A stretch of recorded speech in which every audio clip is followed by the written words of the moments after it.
Hi hello అందరికీ నమస్కారం. Welcome to our channel. నేను ఆదిత్య. ఏపీ ముఖ్యమంత్రి చంద్రబాబు నాయుడు గారు ఏపీ యొక్క ఆర్థిక స్థితిగతులపై కొన్ని కీలక ప్రతిపాదనల గురించి ఈరోజు ప్రధానమంత్రి నరేంద్ర మోదీని భేటీ కానున్నారు. సో మరి ఈ అంశం గురించి మాట్లాడడానికి మనతో పాటు స్టూడియోలో ఉన్నారు ప్రముఖ సీనియర్ జర్నలిస్ట్ దుర్గా వడ్లమణి గారు. సో మ్యామ్ని అడిగి మరిన్ని విషయాలు తెలుసుకుందాం. మ్యామ్ నమస్కారం. మ్యామ్ ఏపీ ముఖ్యమంత్రి చంద్రబాబు నాయుడు గారు కొన్ని కీలక ప్రతిపాదనలు అవ్వచ్చు, లేకపోతే ఏపీ యొక్క ఆర్థిక స్థితిగతులు అవ్వచ్చు, లేదా కేంద్రం అమరావతికి గాను ఒక 15,000 కోట్లు సంథింగ్ ఏదో ఇస్తానా, ఈ అంశాలంటి గురించి నరేంద్ర మోదీ గారితో భేటీ కానున్నారు. సో ఈ అంశాన్ని అంటే వాళ్ళు భేటీ అయిన తర్వాతకి ఎలాంటి ప్రతిపాదనలు ఉండబోతున్నాయి, అసలు ఏ విధంగా ఉండబోతుంది ఇది? భేటీ ఇంకా సాయంకాలం జరుగుతుంది. అదే భేటీ కానున్నారు. అయితే మోదీ గారితో ఆయన అడగబోయేది అంటే వాళ్ళు 15,000 కోట్లు రుణంగా ఇస్తామని అన్నారు. సో ఆ రుణాన్ని ఏ రకంగా ఇస్తారు, కేంద్ర ప్రభుత్వం అంటే వాళ్ళు ఏ రకంగా ఏపీకి వాళ్ళ సహాయం ఎలా ఉంటుంది, ఇవన్నీ అడగబోతున్నారు. సో మోదీ గారితో ఇవన్నీ చర్చిస్తారు. ఎందుకంటే అమరావతి ఇప్పటికే నష్టపోయింది. మొన్న ప్రపంచ బ్యాంక్ టీం కూడా వచ్చి ఎంత పర్యవేక్షించి వెళ్ళారు. ఈ నేపథ్యంలో అసలు అమరావతికి ఏం చేస్తారు, ఇప్పటికే చాలా నష్టపోయింది ఆంధ్రప్రదేశ్ అనేది చంద్రబాబు నాయుడు గారి ఉద్దేశం.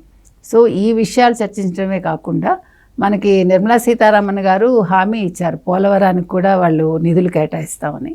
సో దాని మీద కూడా ప్రత్యేకంగా మాట్లాడదలుచుకున్నారు. ఇప్పుడు నిర్మలా సీతారామన్ గారితో మాట్లాడతారు, తర్వాత అమిత్ షాతో మాట్లాడతారు, జలవనరుల మంత్రి పాటిల్ గారితో కూడా సమావేశం అవుతారు. తర్వాత ఇప్పుడు డయాఫ్రమ్ వాల్ వెంటనే నిర్మించాలి. సో ఈ విషయాలన్నింటినీ కూడా చర్చించబోతున్నారు.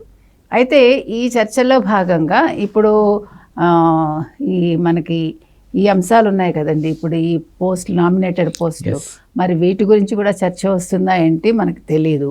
అందులో వాళ్ళకి ఇచ్చే పర్సంటేజ్ కొంత ఉంటుంది కదా ఇప్పుడు తెలుగుదేశం కూటమిలో ఉన్నందువల్ల. సో ఆ విషయాలు కూడా చర్చకు వస్తాయని అనుకుంటున్నారు అందరూ. సో ఏది ఏమైనా ఇప్పుడు ముందు ఆయన టాస్క్ ఏంటంటే ఆంధ్రప్రదేశ్ని డెవలప్ చేయటం నెంబర్ 1. నెంబర్ 2, ఈ డెవలప్మెంట్లో భాగంగా ఈరోజు మనం చాలా నిధులు కోల్పోయాం మనం అన్ని రకాలుగా కూడా. అంటే గత ప్రభుత్వం ఏదైతే ఉందో వైసీపీ ప్రభుత్వం ఏ రకంగానూ అంటే ఆంధ్రప్రదేశ్కి రావాల్సినవి వాళ్ళు తీసుకురాలేదు. మీకు గుర్తుంటే గతంలోనే రాజ్నాథ్ సింగ్ గారు చెప్పారు, మేము ఇచ్చాము పోలవరానికి 15,000 కోట్లు, ఆ నిధులు ఏం చేశారో తెలీదు. ఇలా ఆయన అంటే జరిగినవన్నీ 14 లక్షల కోట్లు అప్పని మెన్షన్ చేసింది రాజ్నాథ్ సింగ్ గారే వైజాగ్లో. కాబట్టి ఆయన ఒక్కొక్కటి జగన్మోహన్ రెడ్డి హయాంలో జరిగినవన్నీ కూడా ఎలక్షన్స్ ముందు ఆయన చెప్పడం జరిగింది. అంటే ఏమేమి నష్టం చేశాడు, ఎంత అవినీతి జరిగింది, ఏ శాఖల్లో జరిగింది ఆయన వివరంగా ఆ రోజు చెప్పారు. కాబట్టి ఈరోజు తీసుకుంటే కనుకైతే మనం అన్ని రకాలుగా నష్టపోయాం. ఆంధ్రప్రదేశ్ అనేది అభివృద్ధి కుంటుపడడానికి కారణమే జగన్మోహన్ రెడ్డి. ఇప్పుడు మనం ఇవాళ చూసుకుంటున్నామండి, ఎన్ని రకాల స్కామ్స్ బయటకు వస్తున్నాయి. జోగి రమేష్ అయింది, రోజా అయింది, ఇవాళ ఎంబీవి సత్యనారాయణ అయింది. సరే ఇవి పక్కన పెడితే ఇవాళ ఎగ్ పఫ్ స్కాము 3,62,00,000 చిల్లర ఎక్కడైనా ఉందండి? నవ్వడు ఎవడైనా? మనకి ఎలకల గురించి తెలుసు, ఎలకలు తెరవడానికి 1.34 లక్షలు అది అయిపోయింది. అంతకుముందు 28 లక్షలు నిమ్మకాయ నీళ్ళకి. సో అంటే జగన్మోహన్ రెడ్డి హయాంలో ఏ స్కాములు జరిగాయి, ఎలా జరిగాయి మనకు తెలుస్తుంది. నిన్న సిసోడియా చెప్పారు, వైజాగ్లో ఎంత భూమిని కబ్జా చేశారు, చుక్కల భూములు ఏమయ్యాయి, అసైన్డ్ భూములు ఏమయ్యాయి అని చెప్పుకొచ్చారు. సో ఎక్కడ చూసినా అవినీతి అక్రమాలు, మీరు ఎవరిని ముట్టుకున్నా అవినీతి. ఇప్పుడు వల్లభనేని వంశీ ఏమయ్యాడో తెలియదు, మనుషులు కూడా మాయమైపోతున్నారు. అంటే వీళ్ళు రెడ్ బుక్ గురించి మాట్లాడుతున్నారు, నిన్న కూడా మాట్లాడారు. సో రెడ్ బుక్ గురించి నిన్నను లోకేష్ వివరంగా చెప్పడం జరిగింది.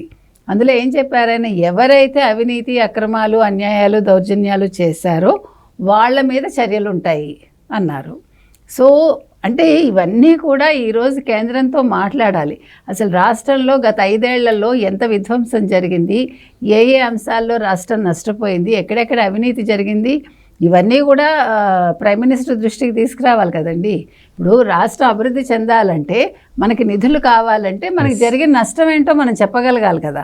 సో అది ఎలా జరిగింది, ఏ ప్రాతిపదికన జరిగింది, ఏ అంశాల్లో జరిగింది, ఏ శాఖల్లో జరిగింది, ఇవన్నీ కూడా ఆయన వివరించి మనకి ఇంత నిధులు కావాలి, మాకు రాష్ట్రం త్వరితగతిన అభివృద్ధి చెందాలి, మీరు హామీ ఇచ్చారు. సో ఇది కాకుండా మాకు ఇంకేదైనా గ్రాంట్ ఇప్పిస్తారా, సో ఇప్పుడు మాకు ఒకవేళ రుణం ఇప్పిస్తే అది 30 ఏళ్ల తర్వాత కానీ తీర్చడానికి అవకాశం ఉండకుండా, అంటే వెంటనే తీర్చడం కూడా కష్టం కదా. ఇట్లా అన్ని అంశాలు ఆయన చర్చిస్తారండి వెళ్ళి. ఇప్పుడు మనకి రావాల్సిన రుణ పరిమితి కూడా చాలా తక్కువ ఉందండి ఆంధ్రప్రదేశ్కి. తర్వాత ఆర్థికంగా కూడా కొంత వెసులుబాటు రావాలి. సో ఈ 2 అంశాల మీద ఈరోజు చంద్రబాబు నాయుడు గారు చర్చించనున్నారు. అంటే మోదీని కలిసి చెప్తారు, నిర్మలా సీతారామన్ గారితో కూడా మాట్లాడతారు. ఎందుకంటే నిర్మలా సీతారామన్ గారు బడ్జెట్ సమయంలో కూడా మనకి హామీ ఇచ్చారు, రాష్ట్రానికి మేము తగిన ఇదిగా చూసుకుంటాము, చేస్తాము అని. అయితే మనం బుందేల్ఖండ్ తరహాలో మనం ప్యాకేజ్ అడిగాం. అంటే ప్రత్యేక హోదా ఎందుకు అడగలేదు అనేది చాలామంది క్వశ్చన్. ఈవెన్ ఇప్పుడు అడగట్లేదు, చూసారా ఎవరు, జగన్మోహన్ రెడ్డి ఈ మధ్య కాలంలో ప్రస్తావించలేదు. మొత్తం 6 ప్రెస్ మీట్లు ఎంతో పెట్టాడు ఆయన. ఫస్ట్ 2 ప్రెస్ మీట్స్లో హోదా గురించి మాట్లాడాడు, తర్వాత మనకి ఢిల్లీ వెళ్ళి కూడా మాట్లాడాడు. కానీ గత 3-4 ప్రెస్ మీట్స్లో ఆ ప్రస్తావన తేలేదు. అయితే ఇప్పుడు మనకి హోదా అవసరం లేదండి, మనకి కావాల్సిన ప్యాకేజీ ఇస్తే నిధులు వస్తాయి, నిధులు వస్తే అభివృద్ధి జరుగుతుంది. అభివృద్ధి జరగటమే మనకు ముఖ్యం. ఎందుకంటే ఇప్పుడు వెనుకబడ్డ ప్రాంతాలు ఏవైతే ఉన్నాయో, రాయలసీమ కావచ్చు, ఉత్తరాంధ్ర కావచ్చు, ఇలా కొన్ని ప్రాంతాలు ఉన్నాయి కదా.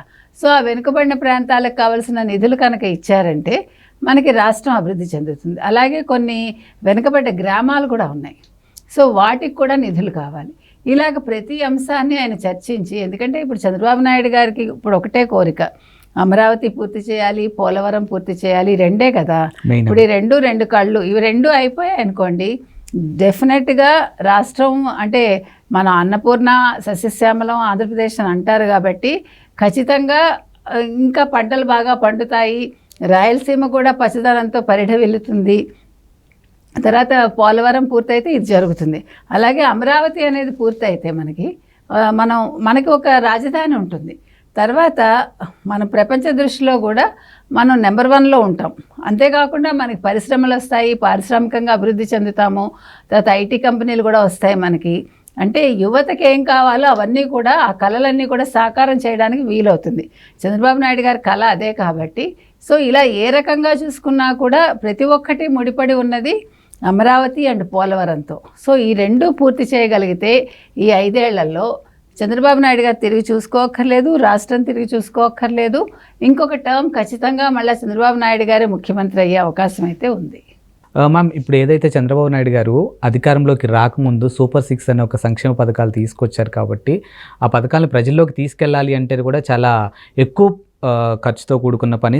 ఇలాంటివన్నీ ప్రతిపక్షం నుంచి, అంటే ప్రతిపక్ష హోదా లేకపోయినా వాళ్ళు మాట్లాడుతూ ఉన్నారు, వైఎస్ఆర్సీపీకి సంబంధించిన వాళ్ళు. సో మరి ఇప్పుడు ఈ సూపర్ 6కి సంబంధించినటువంటి అన్నీ అప్లై చేస్తే ఏపీ అనేది ఇంకా ఆర్థికంగా వెనక్కి వెళ్ళే ఛాన్సెస్ ఉందనే ఒక వాదన కూడా వినిపిస్తుంది. సో మరి దీన్ని ఏ విధంగా చూడొచ్చు మ్యామ్? అంటే ఒక మంచి జరిగేటప్పుడు ఎప్పుడు కూడా విమర్శలు ముందుంటాయండి, దాన్ని పట్టించుకోకర్లే. ఇప్పుడు వైఎస్ఆర్సీపీకి భయం ఏంటి, ఎక్కడ చంద్రబాబు నాయుడు ప్రతిదీ అమలు చేసేస్తారో, ఎక్కడ రాష్ట్రం ముందుకెళ్ళిపోతుందో, ఎక్కడ చంద్రబాబు నాయుడికి పేరు వస్తుందో, ఇది వాళ్ళ వారి. అంతేగాని రాష్ట్రం అభివృద్ధి చెందాలి, రాష్ట్రం నెంబర్ 1లో ఉండాలి అని వాళ్ళు ఎప్పుడు కోరుకోలేదు. ఇప్పుడు హైదరాబాదు ముందుకెళ్ళింది అంటే బికాజ్ ఆఫ్ జగన్మోహన్ రెడ్డి కదా. నువ్వు అక్కడ ఏమీ చేయకపోవటం వల్ల ఆంధ్రప్రదేశ్కి ఆయన కేసీఆర్ ఇక్కడ అన్నీ చేసుకోగలిగాడు. ఓకే, అంతే కదా. కేసీఆర్ ఎందుకు డెవలప్ చేశాడు, జగన్మోహన్ రెడ్డి చేతకాంతనం వల్ల. అంతేకాకుండా జగన్మోహన్ రెడ్డికి ఆస్తులన్నీ ఇక్కడ ఉన్నాయి. ఆయన ఆంధ్రప్రదేశ్ అభివృద్ధి చెందాలని ఏ రోజు కోరుకోలేదు.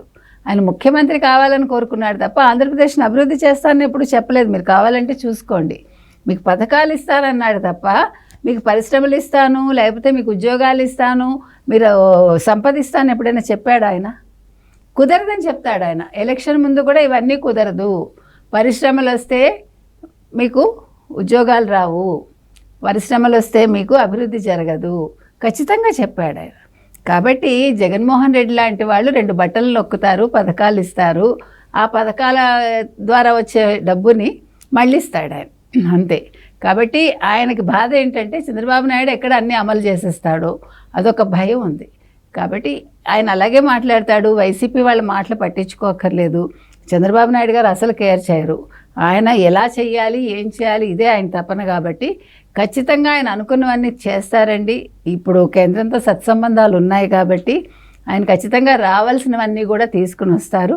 రాష్ట్రం పురోభివృద్ధి చెందుతుంది. Thank you ma'am.